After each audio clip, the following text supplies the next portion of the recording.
Hey, what is up? Welcome to this episode of the Entrepreneur to Entrepreneur podcast. As always, I'm your host, Brian Lofermento, and I know how excited everybody is for a brand new year, a brand new month, and that's why we have been very intentional about bringing today's guest on so early in the year, because I don't know if I should say he's going to save you time. I don't know if I should say he's going to make you money, but whatever it is that you're interested in, you are going to love today's guest's work and his business. This is a fellow entrepreneur that I've been so excited to geek out with on the air. So let me introduce you to him. His name is Mark Inge. Mark is the founder of SmartWork Automation, where he helps small business owners reclaim dozens of hours a week. Literally, we're going to dive into that claim. Dozens of hours a week by eliminating repetitive tasks with AI and automation. A former mechanical engineer turned process optimization consultant, Mark has built custom systems for clients across education, e-commerce, and marketing agencies, streamlining everything from inventory management to client onboarding. He's on a mission to help overwhelmed business owners stop drowning in admin work and get back to the high-value thinking that actually grows their business. So this episode applies to every single one of us today, so I'm excited to learn from him. I'm not going to say anything else. Let's dive straight into my interview with Mark Inge.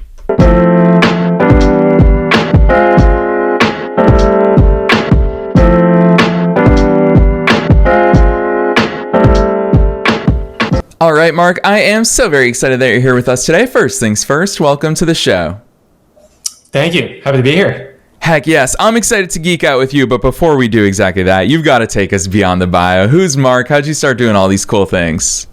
Yeah, crazy journey. So like you said, I started at technical background, right? Mechanical engineering, did not see myself in software at all. So I was in manufacturing for like 7 years, doing process optimization for actual products, like in a process, and then had to jump to software, did a customer facing role that took me way out of my lane. I was very focused in the job that I had, doing one specific portion of making a specific product and how do I optimize that one thing. And then I went to customer facing role in software, and it was just dozens of Slack messages, dozens of Jira tickets, like project management stuff. And I was constantly just completely overwhelmed by the amount of communication, the amount of collaboration that I needed to do in that role. I was not prepared for it in the slightest. And so I started to try to build myself out of that overwhelm. And through a series of steps, eventually it led me to what I do now, which is digital business optimization, because I was using that to help myself out in that role, try to reclaim some time, reclaim some hours. And so I started doing that on the side, realized, oh my gosh, like if I'm needing this in my role, not even running a business, how about all the business owners out there that are just drowning in all the things that they don't want to be doing, that's not their zone of genius? How can I bring this to them and really help change some of the small businesses out there that want to grow, that want to do things, but they're stuck behind all this stuff that just is not valuable for them? Yeah, I love that, because Mark, I feel like it reveals that you've always had that entrepreneurial DNA inside of you. You didn't just tolerate the way that things were done. You said, holy cow, I don't enjoy this. This isn't a great process. Let me make it better for myself. But then there's a giant leap between being in your career and saying, I'm going to make these improvements for myself, to then saying, I'm going to start a business. I'm going to bring this expertise and these services to others. What did that entrepreneurial decision point look like? Yeah.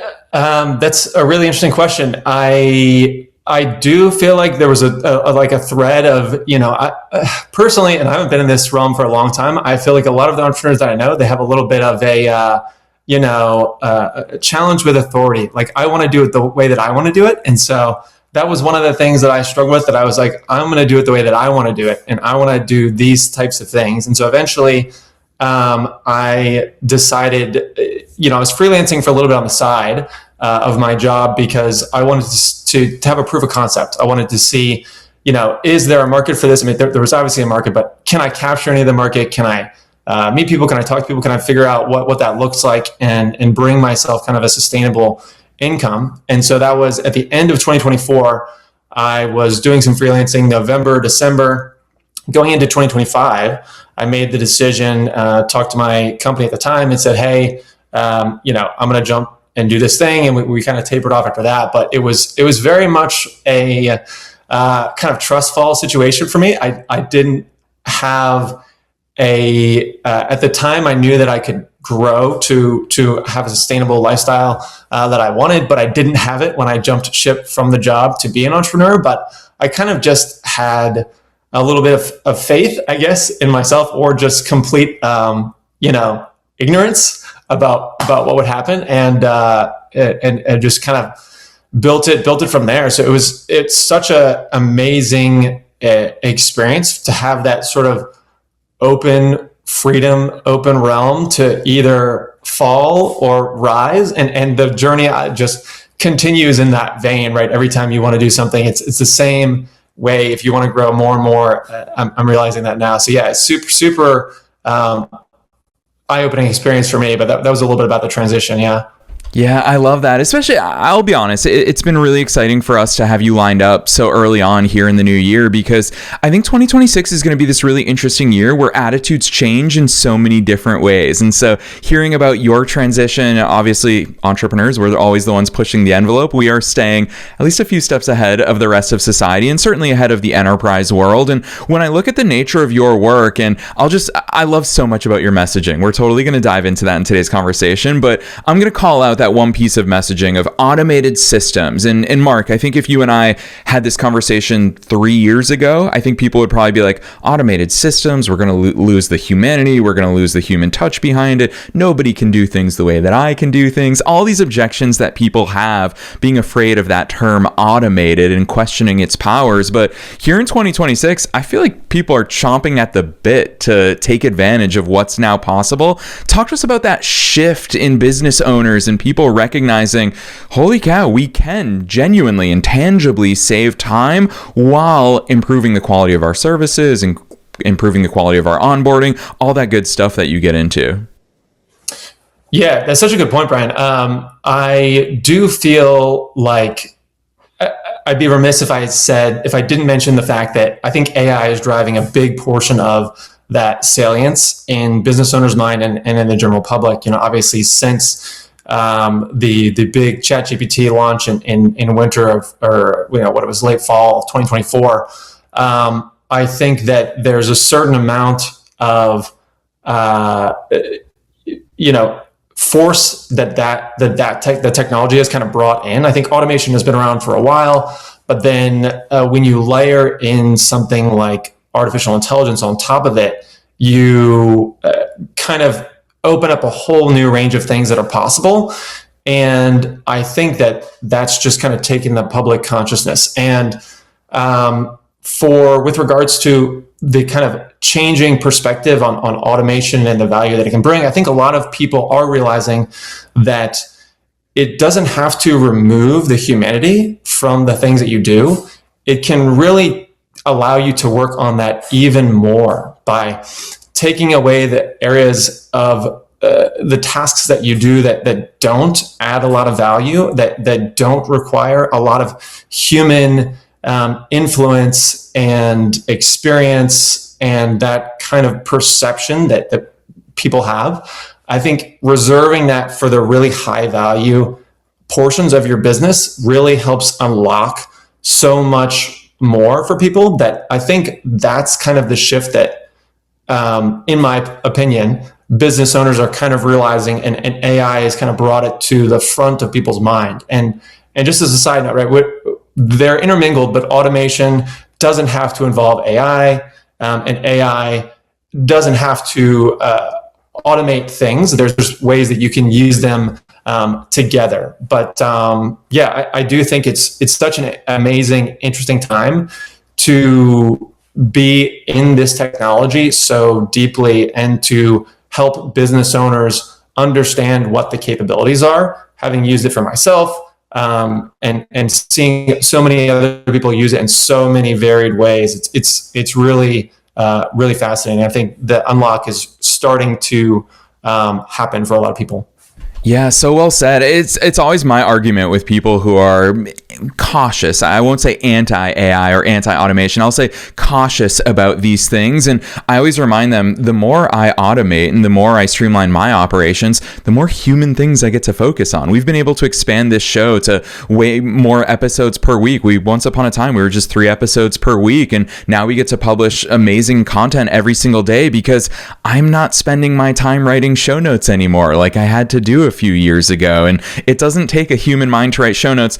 In fact, our show notes are infinitely better now that I'm not writing them. And so to your point about the difference between AI and automation, I want to go deeper there with you because I remember when ChatGPT came out, which hearing you talk about how not that long ago it was, it feels like, holy cow, where's the world been in the past few years? But I remember when ChatGPT came out, all of a sudden we were feeding it our episode transcripts and it was writing our show notes. And that was very cool, but it was still human driven. Then we realized, well, hold on, after my episodes, after my interviews, the transcripts automatically populate, they drop into Google Drive. Let's just have it automatically generate these show notes. And that has been the next step of evolution behind the scenes for the show as an example. But Mark, that's my one small example. I'd love for you to introduce us on a deeper level about that difference between automation and AI, because you're right, they do get conflated these days. And importantly, what's the right angle? What's the right approach for us to experiment on both fronts, to tie in both fronts? I'm super curious about your perspective on it. Yeah, I think that first of all, the way that I generally approach this conversation when I am talking to clients is starting with the problem first. I want to say, I guess, before I get into this framework, that I highly encourage people to do their own, experimentation with technology, with chatbots, ChatGPT, AI, some automation platforms.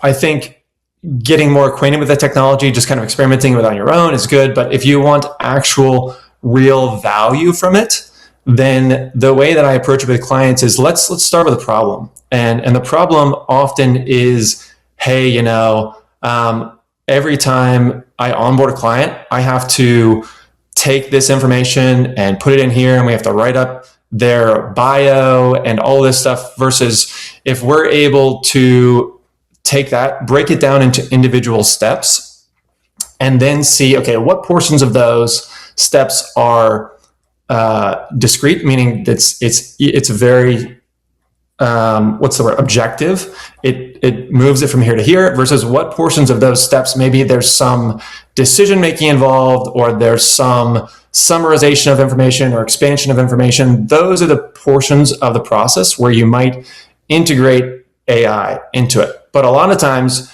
you might just start with a very basic automation that moves data, moves information between your systems, and that can save lots of business owners tons of times. And then once you start with something relatively simple, you will see, and this is often what happens when I work with clients, and I'll give you an example of this in just a second with a practical system that I've built for one of the marketing agencies I work with. But once you implement something in your business, you often see so many other areas that you can use this type of technology. And I mean that to say both automation and AI.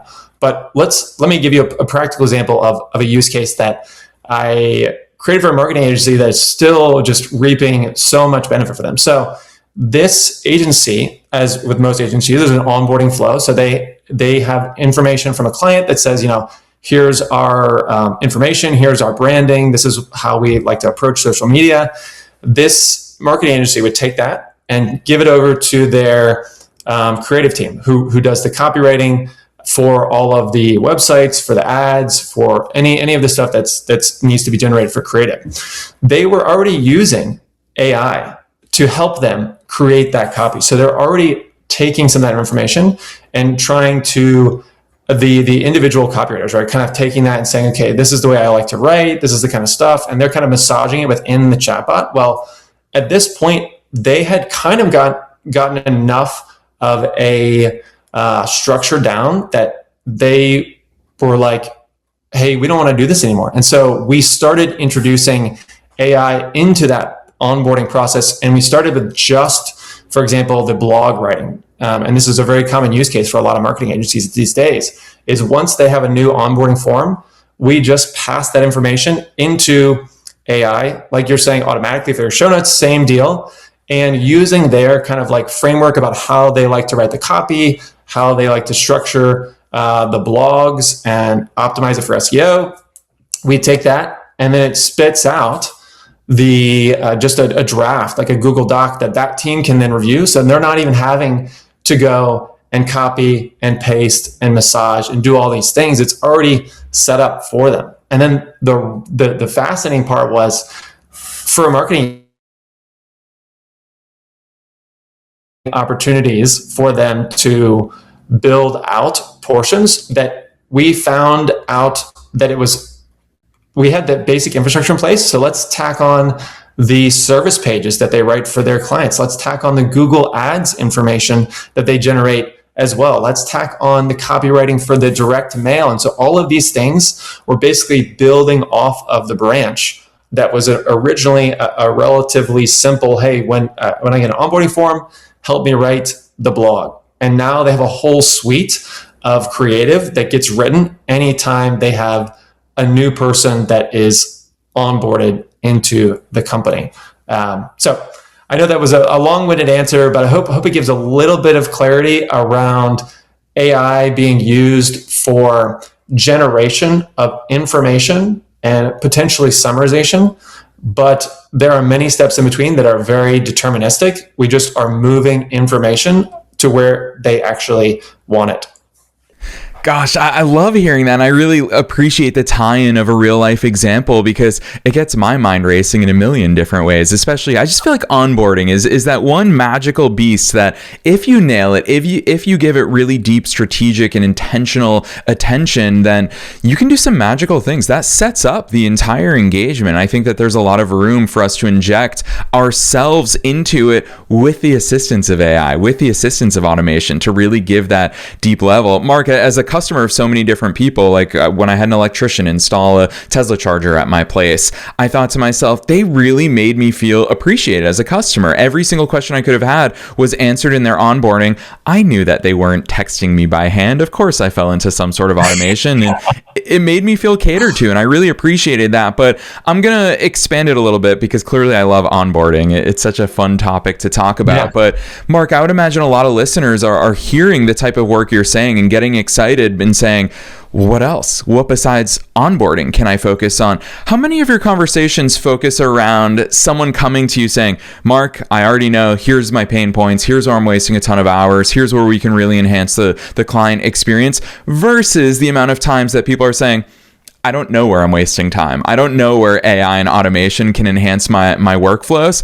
How do you navigate them through both sides of that coin? Because I'm sorry to bring it to the Henry Ford quote, but I love when he said, if I asked my customers what they wanted, they would have said a faster horse. We don't often know the solution, so guide us here, Mark. Yeah, I love that you brought in Henry Ford as you know, I'm a former manufacturing background, so love that. But yeah, I think that it is, first of all, you're so right. I get both clients. So clients that say, Mark, here's my problem. Here's what I need built out. And I get clients that say, hey, like, I've heard about this AI thing. You know, what can it do for me? And, you know, approaching, we'll start with the first client. So the first client who says, hey, here's what I need, and here's what I need to build out. A lot of times, you navigate them in a similar way, or at least I typically do. And it's about really trying to understand the problem as opposed to them coming up with a solution. Because I want, as with all my clients, to make sure that they get something that adds real value. And if they come to me with a solution, sometimes it's difficult to understand if this solution is actually going to give them the value that they think it does. And so I will often ask, you know, okay, this solution, you know, why are you thinking that this is a solution? And what is this? What is it? What is the reason that, you know, you want to go this route? Like, what is this trying to solve? And then we kind of work back into what originally brought them on the call or the conversation, or, you know, for them to ask about this specific solution. And oftentimes you'll find that the way that they're thinking about the problem is they're seeing the problem, but the way they're thinking about solving it may not be the best, because either it is way over-engineered, and that's just a term, way over-scoped, right? We don't need to build out necessarily this massive AI executive assistant that runs your entire life for the first project, right? We want something that is going to be successful for you to start on your journey with automation and AI. We don't want something that you're going to think back and say, man, I wasted $10,000 on that solution and it's just burning a hole in my pocket now because it's broken and not working. We want to approach it from a real, Lego block situation where we can modularly add on to it. The next reason is that sometimes that's not necessarily the real constraint of the business. And an example of this is I had a client come to me, and this is an architecture firm. They wanted to automate the proposal generation process. So they, gentleman basically runs an architecture firm and was passing out the different portions of the bid to sort of subcontractors to get their quotes. He would then roll up their quotes into a final proposal that he would then give to his client.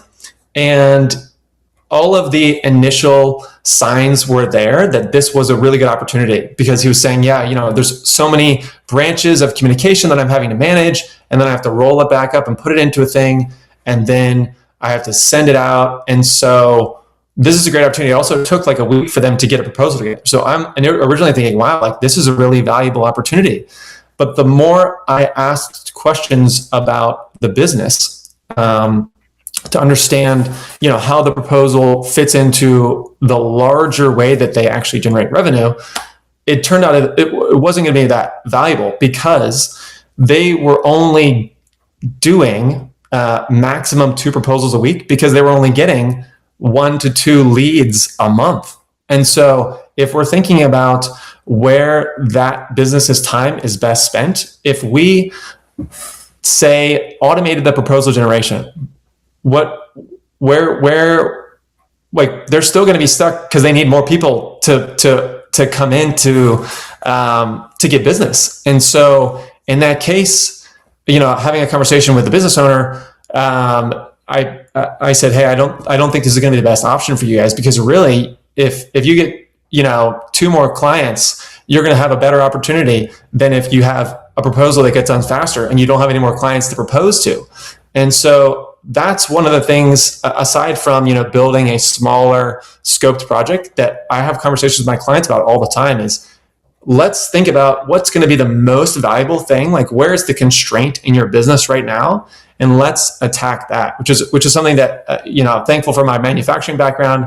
The whole theory of constraints thing is a big aspect of that. So that's kind of the way that I end up navigating that conversation with the folks that are saying, here's the particular solution. And it's often very similar with the folks that say, I have no idea what I want. We go into that kind of discovery, and let's talk about, where are you spending your time now? Where is your energy going? And then oftentimes it's really within like a 30 to 45 minute conversation that we'll find something that's going to add real value to what they're doing. It's just about understanding where it can be applied. And that's really where I help my clients. It's like, okay, hey, you already know, your business better than me, but what I'm going to help you do is find what the one piece of your business that we can use this technology for and plug it in that's going to give you a real unlock.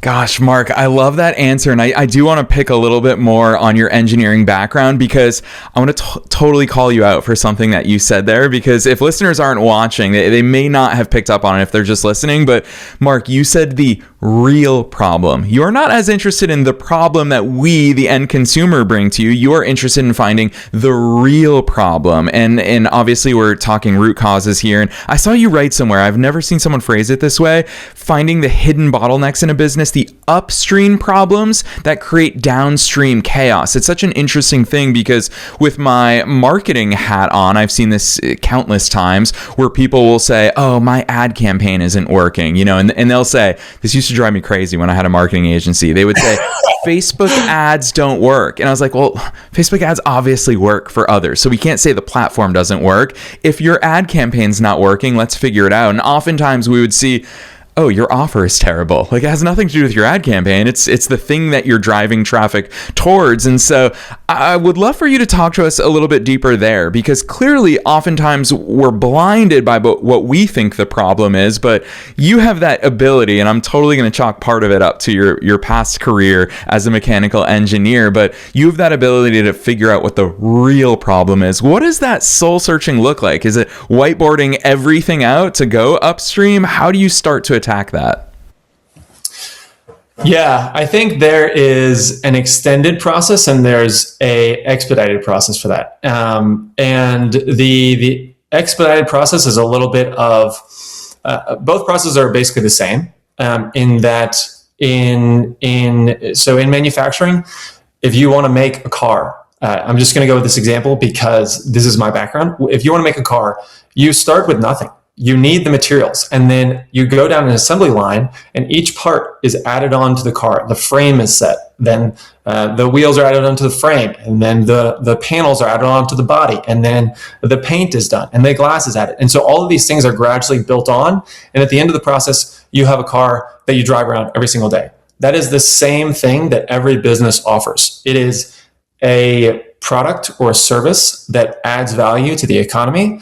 But it starts from nothing. It starts from, the owner, the entrepreneur, they have a vision. They then tack on intelligence, information, technology, and then out comes something valuable for the economy.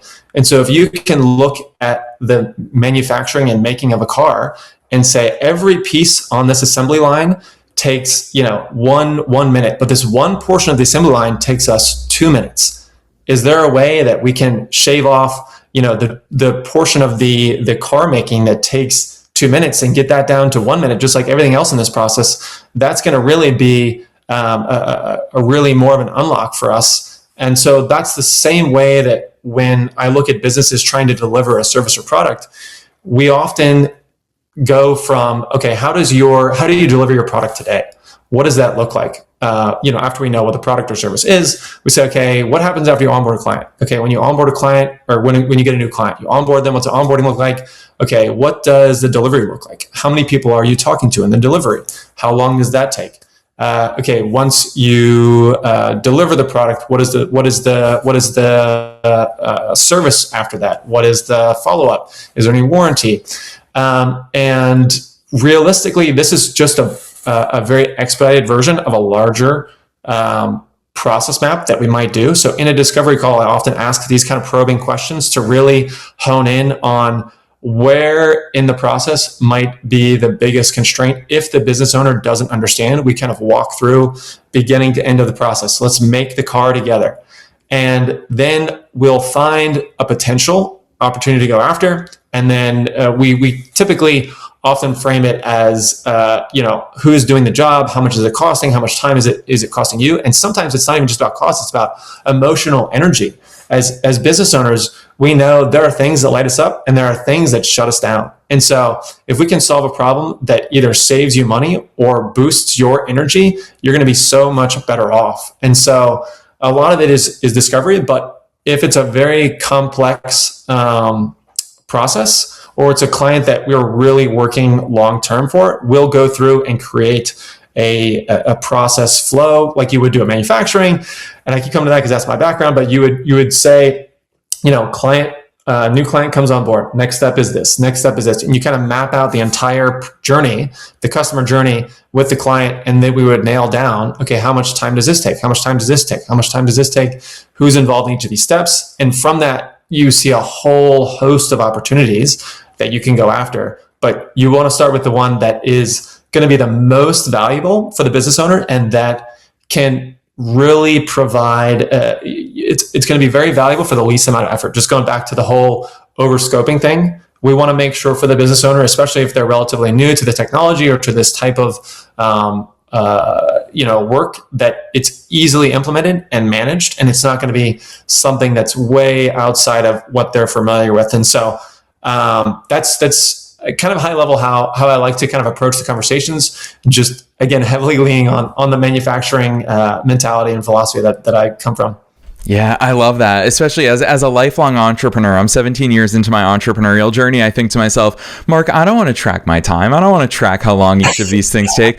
But then my mind instantly jumps to, because I haven't done that, how many things would be illuminated through that exercise. And I would imagine that it probably jumps out on the page for you when you start mapping it out that way. So Mark, I told you before we hit record today that time would fly by together on the air, and it certainly has, but I'm going to put you on the spot one more time today, and that is to ask you, what's your best piece of advice for listeners? Knowing that we're being listened to by both entrepreneurs and entrepreneurs at all different stages of their own growth journeys, and also knowing that you're one of us, you're a fellow entrepreneur. It doesn't have to be within the realm of things we've talked about today, but on that broad entrepreneurial spectrum, what's that one piece of advice that you want to leave them with today?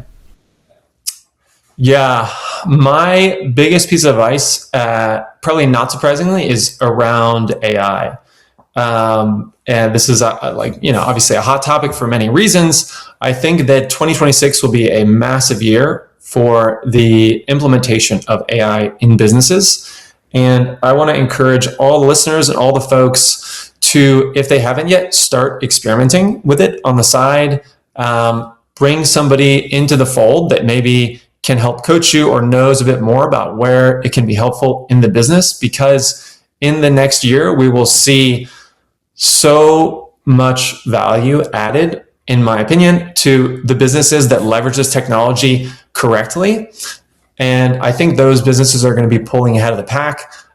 So it's never been a better time to be an entrepreneur, in my opinion. From just the short career that I've had, I've not been able to do these types of things in the past. And so all the opportunity that I get from leveraging AI to help me run my business, I think there are so many opportunities for business owners that are even farther and more advanced along their journey than me.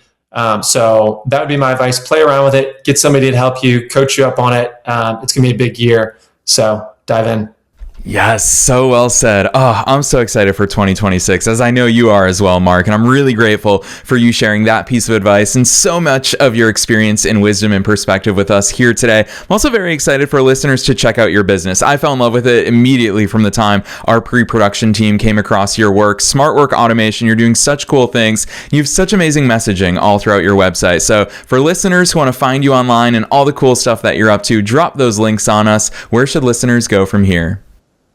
Yeah, you can find me. I'm most active on LinkedIn these days. So just search my name, Mark Inge, or you can search SmartWork Automation. If you go to my website, smartwork.com, smartworkautomation.com, sorry, there is a free self-assessment that you can download that talks about many of the things that we've discussed in this podcast around where is there an opportunity in my business? Am I ready for automation? Am I ready for implementation? So if folks are interested, go to my website. You can also find it on my LinkedIn page. Feel free to follow me. I share stuff like this all the time on LinkedIn. Love to connect with business owners and other entrepreneurs. Heck yes, I love that. And listeners, you already know the drill. We're dropping all of those links down below in the show notes, no matter where it is that you're tuning into today's episode. AI is catching all of those things that Mark just said and putting all of those links down below. So don't be shy in checking those things out. If you're on the go and you're thinking, I don't want to forget that link, no worries. Just come straight back to this episode and you can click right on through. We're also linking to Mark's personal LinkedIn. So if you want to search, I don't know if you're the only Mark Inge or not, Mark, but if people want to find you directly, they can just click right on through. We're linking to your one and only profile there. So Mark, on behalf of myself and all the listeners worldwide, thanks so much for coming on the show today. Thank you for having me, Brian.